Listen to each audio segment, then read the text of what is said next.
গোপালগঞ্জের টুঙ্গিপাড়ায় পুলিশের উপর হামলার ঘটনায় নিরাপত্তা দিতে সাজোয়া যান নিয়ে সারারাত থানা ঘিরে রেখেছে সেনাবাহিনী। সোমবার ৩ ফেব্রুয়ারি সকাল ৭টায় এই রিপোর্ট লেখা পর্যন্ত এখনও থানার সামনে অবস্থান করছে সেনাবাহিনী। হামলায় টুঙ্গিপাড়া থানার ওসি সহ ৫ পুলিশ সদস্য আহত হওয়ার খবর পাওয়া গেছে। হামলাকারীর সভায় স্থানীয় আওয়ামী লীগ সমর্থক বলে জানা গেছে। এর আগে রোববার ২ ফেব্রুয়ারি সন্ধ্যা ৭টার দিকে উপজেলা বঙ্গবন্ধু সমাধির পাশে খান সাহেব শেখ মোশারেফ হোসেন স্কুল অ্যান্ড কলেজের সামনে এই ঘটনা ঘটে। জানা গেছে সন্ধ্যায় খান সাহেব শেখ মোশাররফ হোসেন স্কুল অ্যান্ড কলেজের সামনে আওয়ামী লীগের ডাকা কর্মসূচি লিফলেট বিতরণ করছিলেন স্থানীয় আওয়ামী লীগ ও ছাত্রলীগের নেতাকর্মীরা। খবর পেয়ে পুলিশ ঘটনাস্থলে পৌঁছে লিফলেট বিতরণ বন্ধ করাতে গেলে পুলিশের সঙ্গে বাকবিতণ্ডা বাধে তাদের। পুলিশের কাজে বাধা দেওয়ার অভিযোগে স্থানীয় মুদি দোকানি সাফায়েত হোসেনকে আটক করে নিয়ে যাচ্ছিল পুলিশ।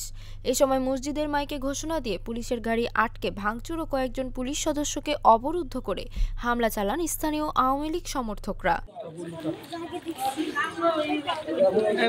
থানার ওসি সহ পুলিশ সদস্যরা ঘটনাস্থলে এলে তারাও তোপের মুখে পড়েন। পরে ঘটনাস্থলে উপজেলা নির্বাহী কর্মকর্তা পৌঁছে পরিস্থিতি নিয়ন্ত্রণে আনেন। এ সময় একজনকে আটক করে পুলিশ। বর্তমানে ওই এলাকায় থমথমে অবস্থা বিরাজ করছে। ঘটনার পর থেকে নিরাপত্তা দিতে বেশ কয়েকটি সাজোয়া যান নিয়ে টুঙ্গিপাড়া থানার সামনে সারারাত অবস্থান করেছে সেনাবাহিনী। এছাড়াও টুঙ্গিপাড়া থানা এলাকায় অতিরিক্ত পুলিশ ও আইনশৃঙ্খলা বাহিনীর সদস্যদের মোতায়েন করা হয়েছে।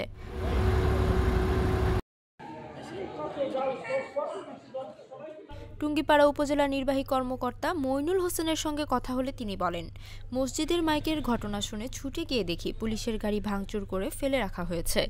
বেশ কয়েকজন পুলিশ সদস্যকেও অবরুদ্ধ করে রাখা হয়। দোষীদের বিরুদ্ধে আইনানুগ প্রক্রিয়া চলমান রয়েছে।